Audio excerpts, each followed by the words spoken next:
Welcome to Nitpicking Nerds, and it's time to talk about the precons. It's the Baldur's Gate Precon review.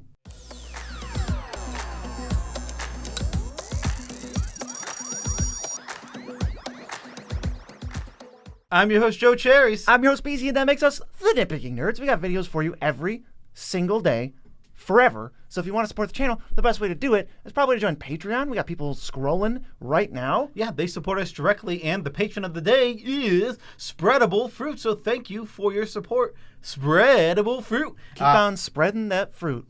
That's something. TCG Players, another way to support us, you can use our affiliate link in our description below. Go there, buy the magic cards you were going to buy anyway, and guess what, BZ? What? Just because they started with our link, they will be supporting this YouTube channel and all of our future endeavors. And you can go to dragonshield.com. There's an EU link and a US link in the description. Whatever one's better for you. You're going to be buying sleeves straight from the source. They're actually the best sleeves in the multiverse. Good sleeves. And it's one of the best ways to support the channel. Oh, absolutely one of the best ways to support the channel. Also, a sponsor of this channel is Maraschiello, baby. They sponsor this whole entire channel. They sponsor BZ. They sponsor me. They sponsor the Nitpicking Nerds. They're making this channel be bigger, better, faster, and stronger. So head there and use the site. But also, you're not going to see the ad coming in the middle. No, and happy birthday to everyone whose birthday is today. We love you. We do love you, especially if it's your birthday. We have a deeper love for birthdays. All right, it's time to talk about the precons. It's precon power-ups. No, it's not. This is a completely different video type where we're talking about all of the precons from Commander Legends Baldur's Gate. We're going to go over a bunch of things, including the face commander, the deck's game plan, how good we think the deck actually is. We're going to discuss the best reprints, and we're going to discuss the best new cards, and then we're going to give you some ads, both budget and non-budget. So let's just jump right into the first precon. It's Draconic Descent, helmed by Furcag,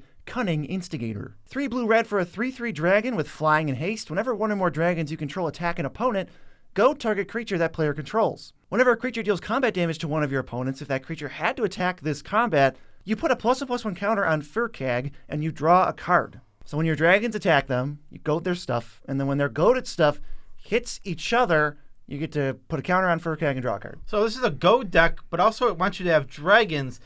This deck didn't really care about dragons. I mean, it has 13. That's extremely low for a deck that cares about dragons. So this focused way, way more on forcing combat and goading stuff other ways than just with Furcag, which is such a strange name.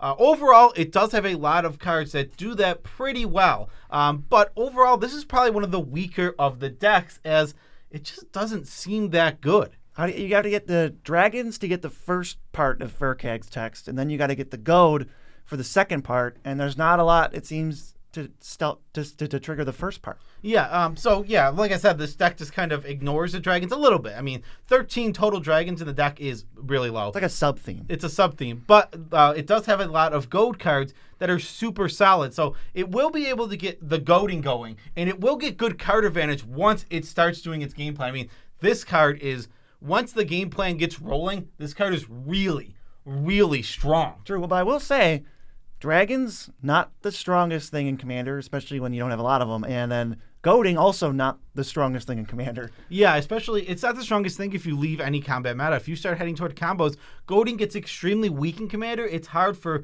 a goad deck to ever go over a power level 8 as compared to like any of these other decks that, if you build them right, could potentially go higher. Like, what combo is ever going to go in a goat deck? Yeah, that's just a very good point. So now we're going to go over some of the best reprints. The first reprint was actually up to $13, and it's very nice to see it getting reprint in a precon. It is Curse of Opulence. You curse the player, and when someone attacks them, they get a gold. I honestly hate that this makes gold. It's really, really stupid and annoying because it should just make treasure, which is, a mechanic across all of Magic now, but instead you get a gold, which is strictly better, but doesn't work with any of your treasure themes. But $13, this has just been, it's literally been crawling up since what, 2015 when it was printed? Yeah, this provides some non-goad incentive for each opponent to be smacking each other, so it keeps some heat off of you and gives you free gold. And also, on top of it, you're forcing your opponents to attack the whole game because this is a goad deck. When you put this on one of the players, they can choose to attack the player with it or without it. They'll probably choose a player with it, or you just put it on the player that's most vulnerable or that you want to be attacked more, and then it just has nice advantages like that. Obviously, $13, great reprint. Goblin Spymaster is a strange card. I don't think it's a very good card. No, it's very slow because opponents have to go through their whole turn without anything affecting them. Then they get a little goblin. And if they have any sack outlets, they can just get rid of that. But it will be detrimental to them if they untap. But that's so eventually. It's so far away. $10 it was, and it's still a very good reprint to see. Like, this is the deck that wanted it. So it's like if we need this $10 card to get more reprints, which we obviously did because it was up to $10, perfect place for it. I believe Pursued Whale also in here. It is, yes. Well, and the much beloved Angler Turtle. Yes, and the much beloved. I mean, did you even know Angler Turtle existed? Yes, because I was going to play it in my budget deck. Okay. We have a Terrain Generator, $5. It's a great reprint for one color decks that are not green, but this is not that. But take this out of the deck right away and then just put it in one of those decks. Yeah, this card is good. I mean, this is it's also not a green deck, so it is pretty fine in this. I mean, this is overloaded with basics. Yeah, I imagine there's at least 25 basics. There's a lot of basics in this deck, but Terrain Generator is a great land, and it hasn't been reprinted in years, so it's nice to see a new one. Niv-Mizzet per run was all the way up to $5. Hey, we'll take it. It's a dragon. Put this dragon in our deck, and it's a very good and strong dragon. Thumbs up. Yeah, you don't really need to be like Spellslinger to take advantage of this thing. Just play it. It'll do stuff. Yeah. And Geode Rager was up to $4. This is one of the best ways to goad in the whole format. Whenever a land enters the battlefield, you goad someone's whole team. Okay, this card is strong, and it was all the way up to $4. So, again, we're happy to see all these reprints. If you don't know, these are some of the best reprints we've seen in precons ever, like across the board. Like, legitimate, these cards were worth money, and we got them reprinted. Not just like, hey, this was kind of worth something. They've all got some hot fire. They do. Every single one of them does. And their price is remaining at $60. It was $60 with the last release. Yeah. But these are basically just better reprints for the same price. Yeah, it was up. So the last set was the first boosted set up to $60. And now this is the second set with that. But the reprints actually kind of match a higher price. So it works out pretty well. Unlike last time. New cards. We got a couple of good ones. Bothersome Quasit is cool. Goaded creatures can't block, which is pretty strong. And whenever you cast a non-creature spell, you're goading. This is a 3/2 for 3. You're not overpaying for big stats like you're going to see on some other cards on here. But yeah, I'm super happy with this card. Deathkiss is a big old vanilla type creature, except whenever a creature attacks your opponents, you double that thing's power. So that's humongous and it works right away. And then you can monsters it to goad some stuff. It's a lot of incentive for your opponents to attack each other. And on top of that, you're just getting another bonus of like, hey, I'll make this thing giant and then it'll make you have to attack. All right, go deck it is.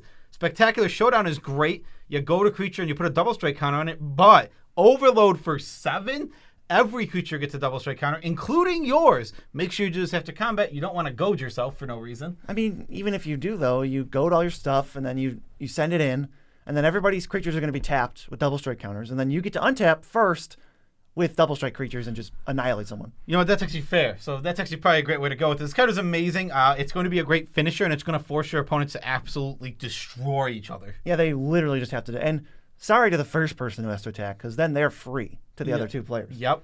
It's going to be there's going to be a lot of damage going around the table that turn. Yeah, so we got to do some budget ads now. We're going to do 5 budget ads and then 5 non-budget ads for how to spruce up this deck. I think Life of the Party, just a shoe-in, obviously. You're giving 3 Life of the Parties away. You still have one. They're goated forever, and they just dish out damage. Oh, yeah. Life of the Party is like a 90-cent card, and it's absolutely worth it. For the budget cards, they're all under $2. Mm-hmm. So this is a bunch of ads. So all these ads you can definitely get for under... most of them are under... You can get them for under 5, but you can definitely get them all for under 10.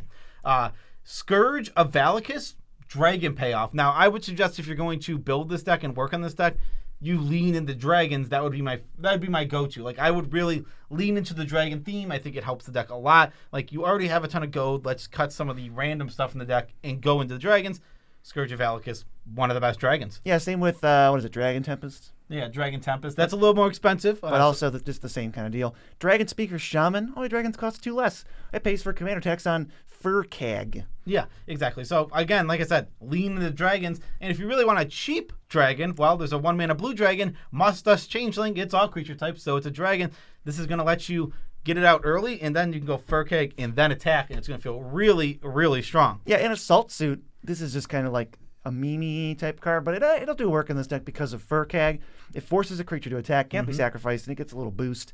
I think it's just going to end up dealing a bunch of damage to your opponent's stuff. It's going to be a lot of forced attacks over and over and over again. You're going to give away some really, like a beefy dragon. Yeah. And then it's just going to be attacking each turn. It can't attack you. Right. And it's a forced attack, therefore it's going to trigger your commander. It's very, very good in this deck. And it can't be sacrificed. It absolutely can't be sacrificed. All right, non-budget ads, first thing I'm thinking of is like Scourge of the Throne. Yeah. Extra combat, dragon, obviously flies. It's just going to annihilate people. When you have extra combats, you can trigger Furkag extra times to get extra goads. I mean, and it's a dragon, so it's the thing doing the goading. This card is literally perfect. There won't even be a crackback because they're goaded. It's exactly what this deck is asking for.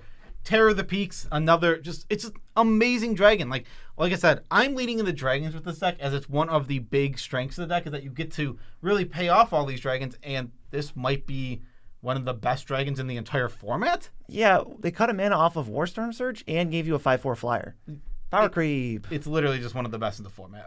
Goldspan Dragon, actually also pretty good. I don't really need too many excuses to play this. I want a dragon? Great, that was it. I'm playing it. Exactly.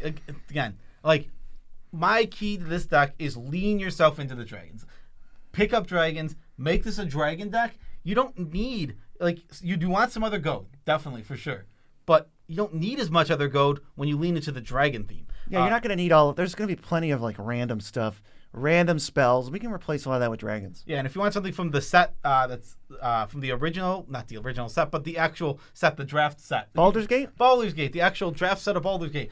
Ancient Copper Dragon is going to be that dragon.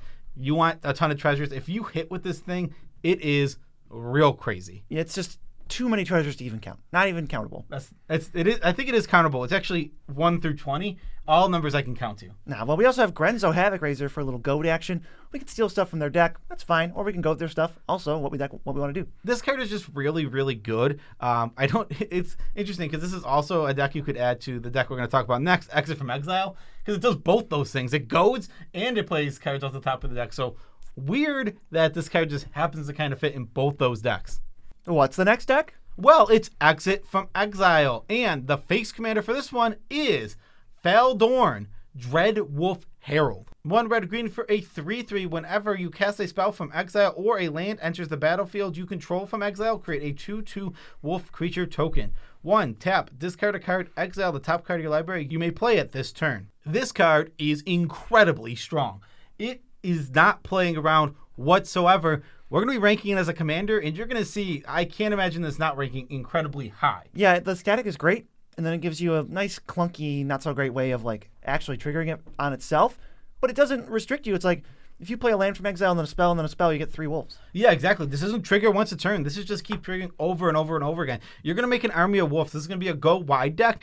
The whole key is play stuff from Exile, which the whole deck, again, that's part of the game plan too. Play a ton of stuff from Exile. Your commander will make an army, and then you're just going to overrun with this deck. And I think this deck is really, really good at its game plan, and I think the deck was amazing without any upgrades. Let's talk about the reprints. So we got Nature's Lore and 3 Visits. 3 Visits like $6. Nature's Lore is like $4, but not really. It's probably going to be like $2 after the set comes out, but it's still nice. It will for a little bit, but even though these keep getting reprinted, like Nature's Lore was reprinted back in D&D in the Precon, and it just doesn't seem to keep these cards down. They're just so good. They're the best green ramp spells that we have. So with that being said, they're probably not going to stay down. So $6, 3 Visits.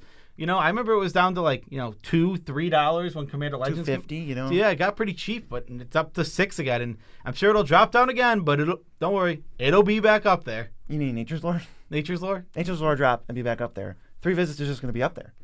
Well, it might drop a little bit. Oh, you mean with this reprint? Yeah, a little bit. Maybe a little. All right. Laylia the Bravely Forged hits like a truck in this deck because, especially if you play it early, everything you're doing just puts counters on her. She also doesn't say once per turn, and then she gives you a thing to then get a wolf with. So you're just jamming. Jamming. It's $6. Yeah, Laylia was $6. This is super nice to see her reprinted. She was one of the a lot of the commanders from the commander decks don't tend to be a lot of money. She just kind of defied that. Yeah. Stolen Strategies was up to $11.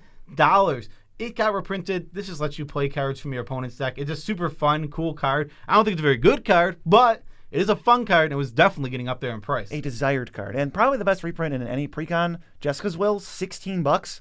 Only going up even with this, I imagine. It's just one of the better cards out of Commander Legends. Kind of slept on early, so people got rid of their copies too soon. I mean, Jessica's Will's an amazing card. At top of the line, literally good in all aspects of Commander, from casual to competitive. This card is amazing. I can't talk about it enough, and I'm glad to see it getting reprinted because we need it to get reprinted, or else it's going to be a card that could easily creep up to $30, $40 without a reprint. I was going to say that too. Let's talk about a couple of the best new cards. We have Nalfashini. What a weird name. But whenever you cast a spell from exile, copy it. If it's a permanent, it gains haste and blah, blah, blah. And you sacrifice at the end of the turn. This is really, really strong. Do they just not want to add once per turn on any of this stuff? No. Just let us play with it. This card is really, really good. It is overcosted. You do pay for like the vanilla tax. The vanilla tax body, but I think it's fair that this is vanilla tax because this card is incredibly strong and needs to be pushed to a 6-drop. Yeah, I don't want 1-mana 1/1 Nalfashini. No, the 2-mana, 3-mana version of this card is broken. Yeah, what about Tinlin Kali Hunter? Yeah, well, this lets you exile a card from your graveyard, then play it, but also it's a 7-mana thing, and the first card you play from exile, free. Absolutely free. That is, again, just super, super strong. We're paying for vanilla tax again, but it needs to pay for vanilla tax because this card could be absolutely silly otherwise. It's cheating a bunch of mana. This is a once per turn, though. Yes, that one is a once per turn. We also have Delayed Blast Fireball. I wish it was just called Delayed Fireball, but it's going to be like a Volcanic Torrent for 2. Deals 2 to everything they have and 2 to them, but then if you foretell it, you just deal 5 to them, all of them and stuff instead. Oh, but it's better. All of them and stuff. But it's so much better than if you just foretell it. Because if you play it from exile for 3 mana? By any means. Lelia, the whole deck. Direwolf Lady. It's literally our deck, right? Yeah, everything. So everything in our deck does this.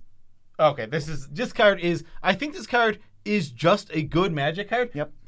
If it doesn't count being cast from exile. I think that, foretelling and then doing it for 4 later and getting a Plague Wind type effect would be a good Magic card. Instead of this is a great Magic card that can just be cast from exile in any way. It's hard to even say what this is compared to. 3 mana Overload Mizium Mortars, except also 1 more damage and 5 to their face. This card is just very good. This deck is like one of my favorites.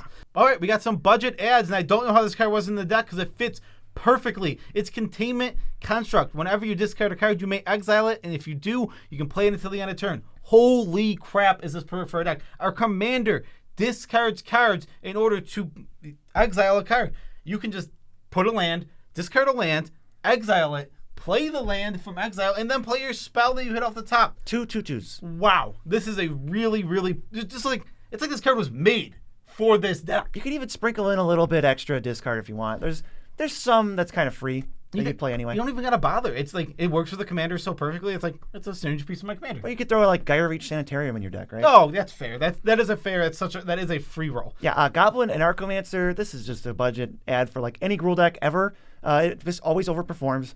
Makes your green and red spells cost 1 less, and turns out that's great no matter what you're doing. This isn't. Let's see. You say it's a budget for your budget decks. No, a green. You're in Gruul.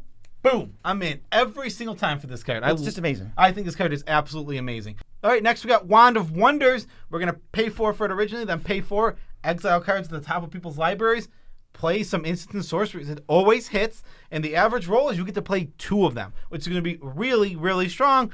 Casting 2 of them is going to get us 2 wolves. Pricey, but as soon as you activate this once, it's a threat. It needs to go away because they're going to get demolished by it. Yeah, it's too much card advantage. It is a lot of mana, and I like not exposing this to removal and kind of waiting until you have the 8 mana and then going, all right, well, this is going to be really strong. Because it's so good. It is so good. When you activate it. Yeah, I really like Squee, Goblin, Naboo in this deck. It's always the card that you discard to your commander, and then on your next turn, you put it back in your hand, and it's the card you discard to your commander again. All right, so I really want Gaia Reach Sanitarium. Yeah, it's fair. Honorary budget ad, Gaia Reach Sanitarium. And also Rob the Archives, because it's just cheap and easy way to just go casualty 1, 2 mana, 4 cards. I'm going to play at least 2 of them, for sure. Exactly. We have wolves. These wolves the casualty and just get rid of because we're going off. All right, and then we got some non-budget ads. I think one of the best cards for this deck is Sensei's Divining Top.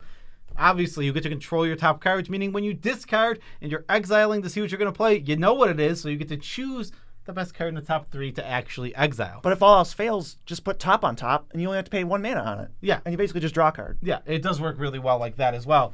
Top, literally perfect for this deck. Birgi, God of Storytelling. I love both sides for this deck. You're going to be playing a lot of spells in the turn because you have a lot of card draw, so Birgi can make you extra mana to actually get a few extra spells. but the backside's what we're really here for. It's the Horn of Harmfell. You discard 1, you exile the top 2, and you can play them until end of turn. Perfect. Uba Mask, guaranteed exile fodder every single turn, so you're basically getting a free wolf out of it. We're always going to be able to play whatever it is off the top. We know what we're doing. Our opponents, not so much. Maybe they won't be able to play their little impulse draw thing. Yeah, it does force awkward plays at best for you. And plus, you don't mind this at all because we are the deck that's doing this kind of thing. We get extra benefits when we play cards from Exile. And we'll have more little stuff. We're not going to be flipping like Rise of the Dark Realms and going, I can't cast it. No, we have more little stuff. But what about Apex Devastator? That's very tiny. Which is a 10 drop and a Cascade, Cascade, Cascade, Cascade. Those are literally the only 4 words in the text box that aren't reminder text. It's vanilla. It is a vanilla. This is going to get us 4 wolves on top of 4 spells. So it's 18 power and 4 spells for 10 mana. Is that good? I think it is. But we want to give him haste, so let's just throw anger in our graveyard because we already got the discard. We just made this a madness deck accidentally. Yeah, we have like 3 or 4 ways to discard, and it's on our commander, so we're perfectly fine having anger in this deck. It's going to work perfect. And it's not even a non-bow with containment construct because you don't have to exile it. This deck is strong, and I think if you upgrade this deck, it will easily be the strongest of the precons. It'll mess you up. I don't really know why, but the next one is called Mind Flayers. Oh, because it's pirates. Mind Flayers. That's funny. The commander is Captain Ingathrod, who costs 3 blue-black for a 3/6 horror pirate. Horrors you control have menace. Whenever a horror you control deals combat damage to a player, that player mills that many cards. At the beginning of your end step, choose target artifact or creature card in an opponent's graveyard that was put there from their library this turn. Put it onto the battlefield under your control. Now, I know this seems like a horror commander, and it is a horror commander, but that bottom line of text is just amazingly strong. Makes me want to mill people. It makes you actually want to mill people. This deck, though, very focused, and I'm very happy with it. This is obviously horror tribal, 32 horrors. That's how you do a tribal deck. There's a few underwhelming ones that I wouldn't necessarily play, and there's a few like that are decent that aren't in the deck that I would play. But regardless of that, I'm still super happy to see that the number is so high. Makes me wonder why there's 13 dragons in the semi-dragon deck. Yeah, it's weird. Because this is as much horror/mill as the other one is dragon/goat. Yeah, this is mill. This is very much mill. Any mill card will be paid off by our commander, and it's reanimation. Obviously, we're milling our opponents. We're going to reanimate their stuff onto our side. And we got some pretty awesome reprints. We did. The reprints are very good. The first one, I didn't know this card was so much money, and it's weird that it is. I don't get it. It's Hunted Horror, which is $13. It's a 7/7 trample for 2, which sounds amazing, but your opponents get one of your opponents gets 2 green 3/3s with pro black. With pro black. It's so weird, but this is going to work perfect in this deck because we're just going to hit the person we didn't give the stuff. It's a card I've kind of wanted to try, and I'm not sure where to try it because it's classic 0.0 synergy with anything. But hey, here you go. It's a horror. It is a horror. We also have Herald's Horn. Awesome. Perfect tribal reprint. Just makes our horrors cost less, and it's going to draw us whenever a horror is coming. We're going to draw it. Yeah, Inga Third is blowing the horn and calling all the horrors with Herald's Horror. Lightning Greaves, also $8, and it's in this deck. Great. It's going to be great in lots of commander decks. Not any commander deck, but I think I like it in here because we want to protect this dude. And we care about combat a lot. We want to protect our commander, and we want our horrors to be able to get that's how we right mill. away. That is exactly. That's the easiest way to mill. Interesting reprint that I don't think synergizes with the deck, but it's happy to see it anyway. This is the best deck for reprints overall. There's a lot of like above $5 cards. Leyline of Anticipation, it just gives all of your stuff flash. It's but if it's in your opening hand, boom, start it in play. Lets you choose where you are in the turn order. All your stuff becomes the most efficient version of whatever it already was. Hard to slot into like a random deck, but I would put it into any random precon and be really happy with it. Yeah, exactly. It's powerful for a precon. And Curtain's Call had gotten all the way up to $7. Just a solid 3 mana, kill any 2 creatures. Straight up 2 for 1. Straight up 2 for 1. Destroy whatever you want. Really, really strong card in this format. And if you're playing a godforsaken 5-player game, it's only 2 mana. If you're playing a godforsaken 6-player game, it's 1 mana. Wow. Better get into a 6-player game. All right, let's talk about some of the new cards. The best ones. This is the best one. It's not even close in this deck. It is Brain Stealer Dragon. At the end step, you exile the top card of everyone's library, and you can play those, play mana of any color. But whenever a permanent enters the battlefield that an opponent owns, under your control, its owner loses life equal to its mana cost. This card is really, really strong. It slaps. It does. I mean, it's not like broken or busted, but it is definitely going in the decks that are doing this type of game plan. It is always going to be like everyone's gonna be like, can we answer that? Because we got to answer that. It'll drain you out. And now the new cards in this deck are a little lackluster. We got From the Catacombs. It reanimates something. You take the initiative, and it has Escape.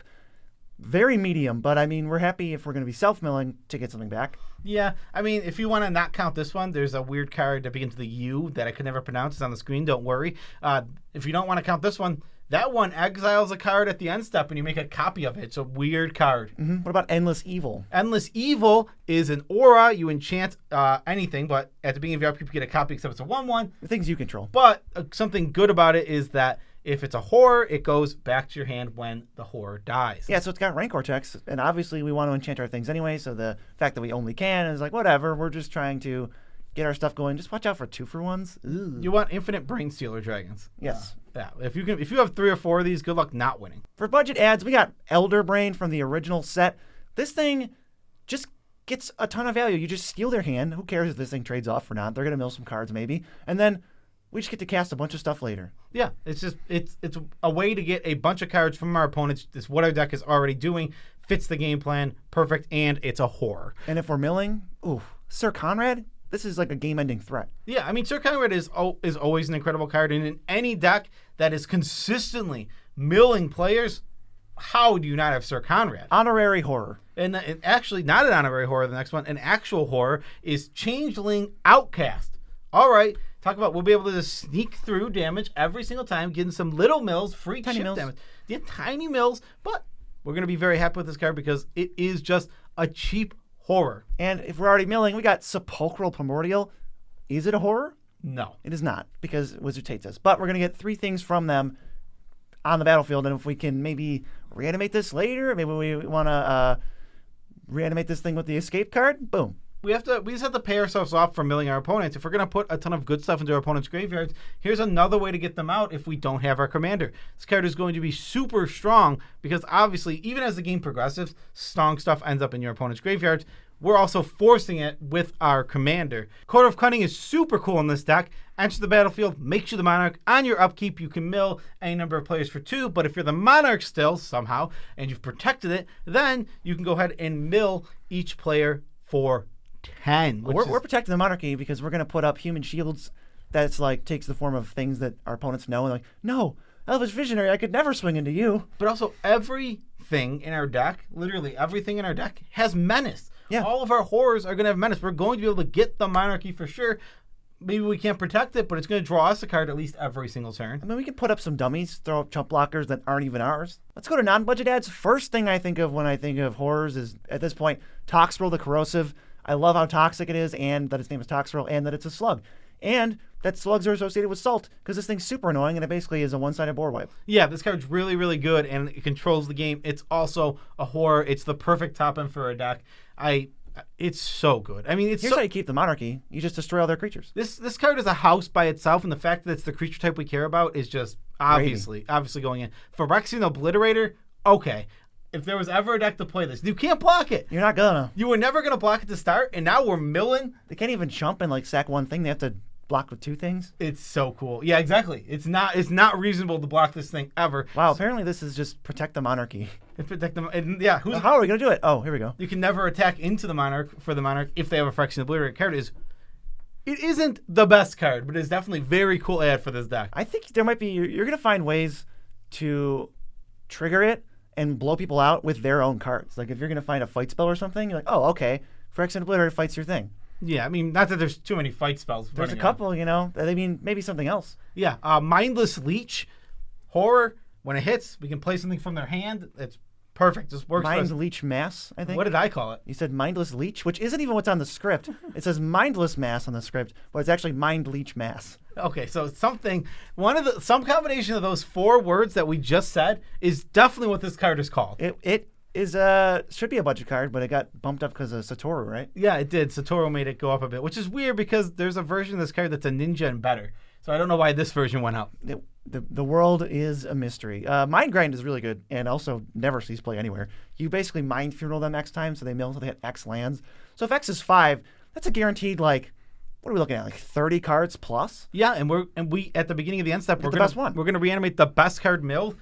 Good luck with that not being something amazing. A third of cards in your opponent's decks are now accessible by you. Yeah, and exactly. And Drowning Dreams also just perfect for this deck.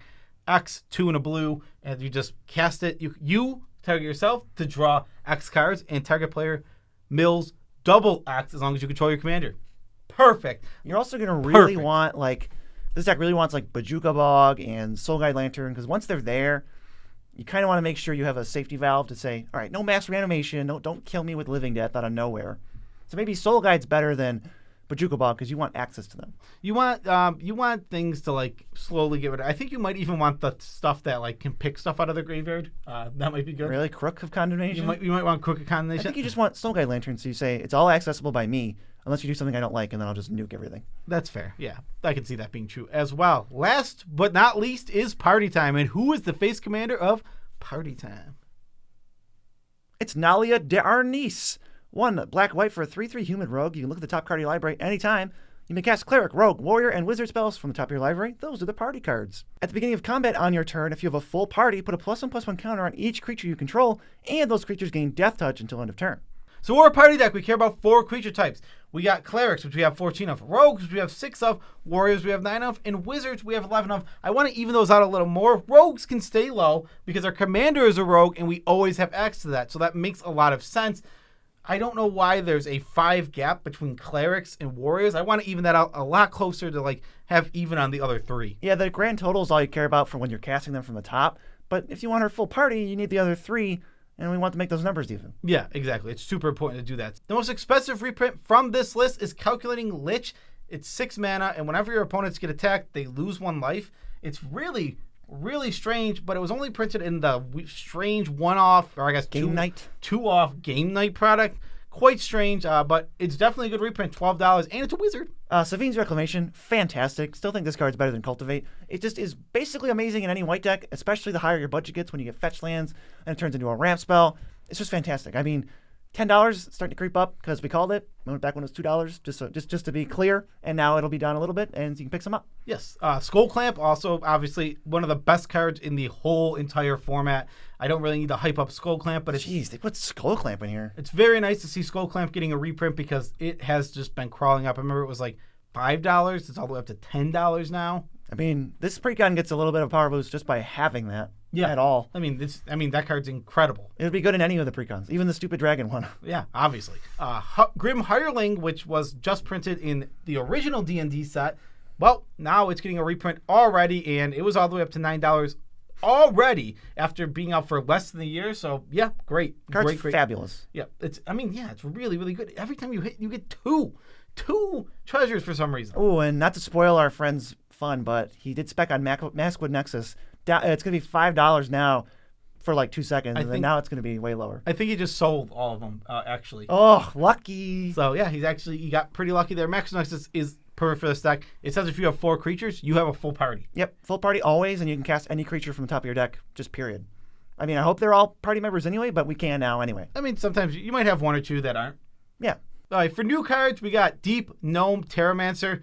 Just another one of these white super staples. If a land enters the battlefield in their opponent's control, if it wasn't played, well, guess what? You're just going to go get a land for yourself. Put a plains into play. Cultivate, fetch land. Thank you. This one isn't even basics. You can get just plains. I like that. You can get non-basics. This card is really, really good. One of the best cards in the whole set plus commander product. Stick Together is a board wipe, but everybody chooses a party. But no one else got the memo that we were building party decks today, so they're probably not going to have a full party. They're going to keep one thing, maybe a wizard. Yeah, I mean, they might have 1 or 2 things depending on their deck, and hopefully their commander isn't that, but it's just random chance for them. For us, our commander's a rogue, and all of our deck is these types. We're just going to always have them. Yeah, we get to like board wipe and then trigger our full party and then attack with +1/+1 counter creatures. The next is a card that's getting a lot of hype, but I'm not sure about it. It's Black Market Connections. You can choose 1 or you can choose more. You can pay 1 life to get a treasure. You can pay 2 life to get a card. And you can pay 3 life and you get a 3/2 changeling. But this doesn't happen until your pre-combat main phase. I don't know why it's triggering there. That's really strange. Why not upkeep? Why isn't this trigger on my upkeep? Pretty weird. Regardless of any of that, I'm not sure about this card. I just look at it and I say, wow, Phyrexian Arena again? Big old question mark. If you just want the card, it's worse than Phyrexian Arena, and I hate that card. But the treasure is tempting also. And maybe 3 life for a card and a treasure is better than it looks. We got to test this one. Yeah, it's definitely a testable card. It's such a weird card to me. I don't know what to think of it. Yeah, let's get into some budget ads. Coveted prize. Demonic Tutor for 1 mana? This is just going to be a 1-mana tutor in your deck. I mean, our deck is built to take advantage of it. It's going to be very good. And it's going to be Demonic Tutor when it's not a 1-mana tutor. Right? I could see this stupid card spiking. It would be it is just very, very good in this deck. We also have Selfless Glyph Weaver. We already had Selfless Spirit, but why not get a different cleric in Selfless Glyph Weaver? That backside's pretty sweet. That backside is a board wipe that lets us keep our best creature. It's there if we need it. Yeah, Morbid Opportunist. I don't know how to feel about this card. I think I like it. I don't know how good it's going to be in here, but it's a rogue, and it will trigger no matter what because stuff dies. Abzan Battle Priest out giving your dudes a lifelink. Yeah, Abzan Battle Priest, also a cleric. Perfect. I will always remember for some reason that Abzan Battle Priest was one of the cards that South Park called out in their episode of Magic. Did they? Yep. I just remember that was always one of them. Really random. How about non-budget ads? All right, non-budget ads, Opposition Agent's a rogue. I mean, we want to add, this deck doesn't care what our rogues, our warriors, or anything. It doesn't care what they do. All it cares is that they are these type. So the ads for this are really, really not budget. Because this one, Opposition Agent, is the cheapest. And it is $9. Yeah. We also got Timna the Weaver, CDH staple. You're trying to hit people. We get the counters. Death Touch helps us sneak through damage. And then we draw more cards. How about Yawgmoth Thran Physician? Is that card good? Sack all your creatures. Discard cards to proliferate. Maybe. I mean, we get counters. Kill opponents and stuff. If it's out, there's nothing favorable your opponents could ever do to you. It has to die always. Clerics. These two are just, it's literally just, I don't care what you're doing. Put the best things that say cleric on it into your deck, and this deck will pay them off even more with our commander. What is Mangara? Is he a warrior? Mangara is a cleric. Cleric. Sorry, not warrior. I think he is a cleric. Whatever. He's one of the types. 99% sure it's a cleric. I mean, what else would he be? He might be a wizard, but he's not a warrior or a rogue. Yeah, so Mangara, obviously very, very good. More card draw for our deck. Super solid card by itself, and it fits the creature type theme. And Kalidas, I think, is a warrior. Yes. And he's going to stop death triggers, stop all this stuff. I guess if you're metagaming, get this in against the blue-black, kill your stuff, try to put cards in your graveyard deck. Yeah, but he doesn't stop mill. Wait, if they're killing your stuff, you don't even get exiled. Don't put this in against that deck. Yeah, no, don't do it. He's just good, period. He has nothing to do with this. So let's do a quick overview. All of these decks are pretty solid and a lot of awesome reprints. I want to say good reprints across the board. Yes, one of the best things about all of these decks is that the reprints are very good. A lot of cards over $5 before these reprints. That's what you want to see out of precons. Now, they're still $60. They're still a bit overpriced, but you can definitely get them cheaper online if you look around, use TCG Player, or affiliate. Browse a little bit.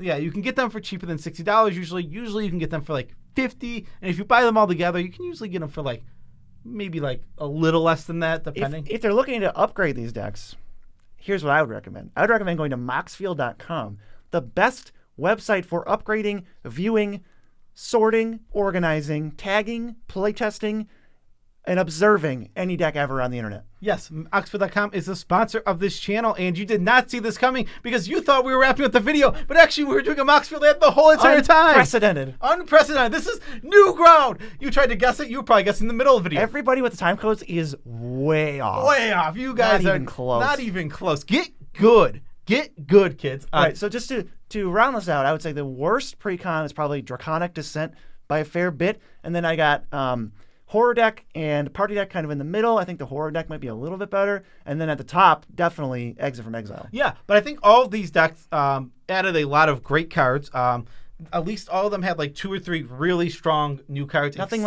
broken and dumb. Except for the Horror deck. I don't think that added much to the format. There wasn't really much in there. I think it added a whole deck, though. The Horrors deck is now a thing. Yeah, and that's fair. I think that's a completely fair thing to get from it, but for individual cards, all other the 3 decks gave us really, really strong individual cards that will go with decks across the multiverse. I'm excited to play with these, and if you would like to know a little bit more about the limited set, we did a rare and mythic rare set review where we just talked about every single one in depth, fully, gave it a grade, cherry on top, and it's right here.